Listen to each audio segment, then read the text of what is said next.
Hello everyone, so myself Gaurangi Kushma and today I'm back with my new video on PIL, that is Public Interest Litigation. So let's start. The expression of public interest litigation has been borrowed from American jurisprudence where it is designed to provide legal representation to previously unrepresented groups like the poor, the racial minorities, unorganized consumers, citizens who were passionate about the environmental issues, etc.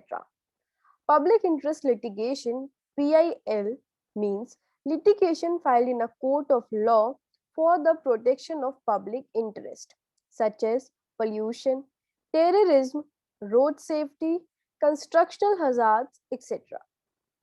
Any matter where the interest of public at large is affected can be redressed by filing a public interest litigation in a court.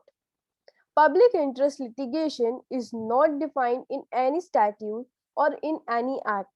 It has been interpreted by judges to consider the intent of public at large. Public interest litigation is the power given to the public by courts through judicial activism.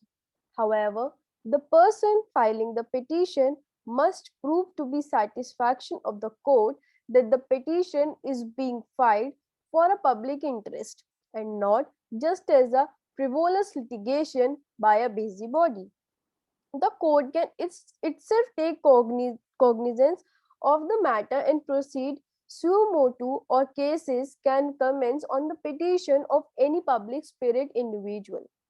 Some of the matters which are entertained under PIL are bonded labor matters, neglected children, non-payment of wages to workers and exploitation of casual workers, atrocities of women, environmental pollution and disturbance of ecological balance, food adulteration, maintenance of heritage and culture. Now, who can file a PIL and against whom?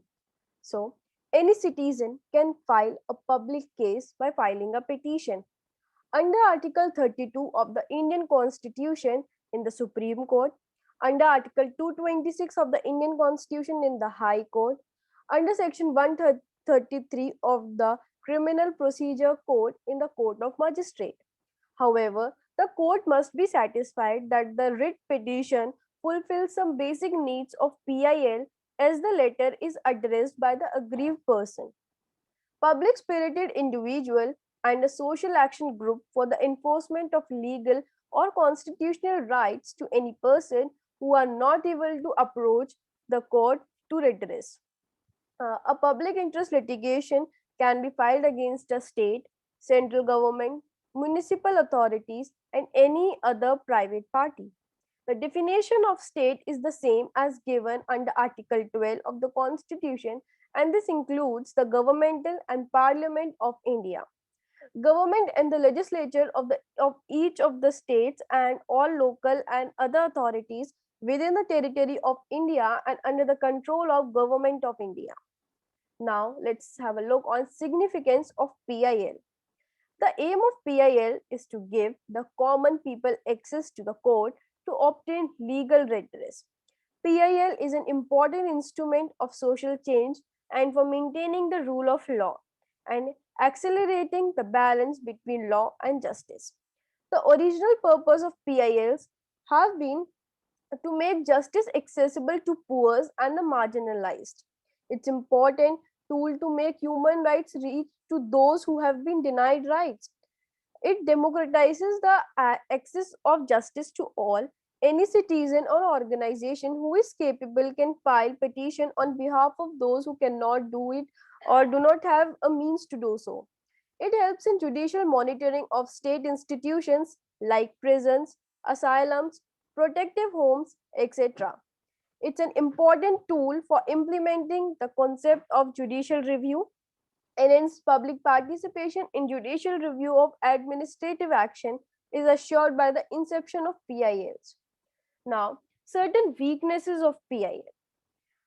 PIL actions may sometimes give rise to the problem of competing rights. For instance, When a court orders the closure of a polluting industry, the interest of the workmen and their families who are deprived of their livelihood may not be taken into account by the court. It could lead to overburdening of courts with frivolous PILs by parties with vested interest.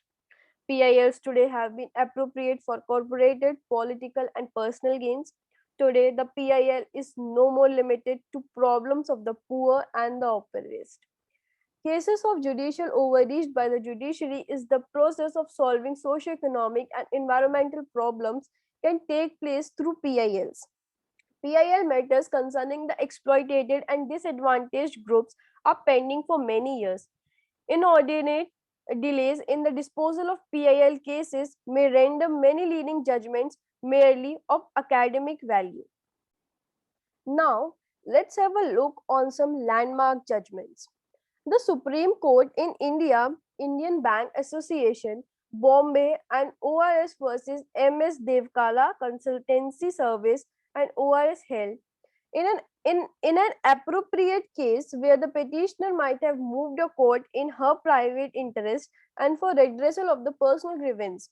The court, in furtherance of public interest, may treat it a necessity to inquire into the state of affairs of the subject of litigation in the interest of judgment. Thus, a private interest case can also be treated as a public interest case.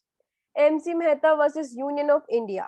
In a public interest litigation brought against Ganga water pollution so as to prevent any further pollution of Ganga water, Supreme Court held that petitioner, although not a riparian owner, is entitled to move the court for the enforcement of statutory provisions as he is the person interested in protecting the lives of the people who make use of Ganga water.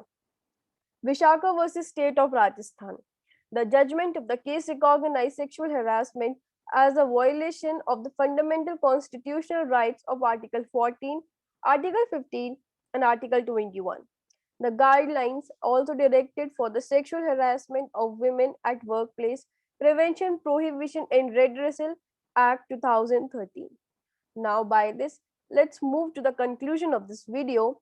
Public interest litigation has produced astonishing results which were unthinkable 3 decades ago. Degraded bonded laborers, tortured under trials, and women prisoners, humiliated inmates of protective women's home, blinded prisoners, exploited children, beggars, and many others have been given relief through judicial intervention.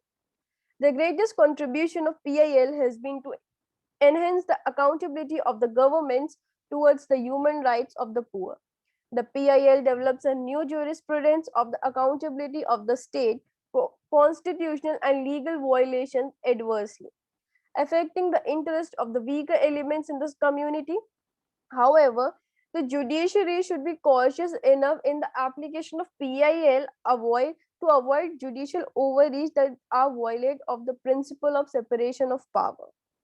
Besides, the frivolous PILs with vested interest must be discouraged to keep its workload manageable. So I hope you all have got it well, and thank you so much. By this is the end of our video. And if you like this video, to hit the like button and subscribe to the channel. Thank you so much.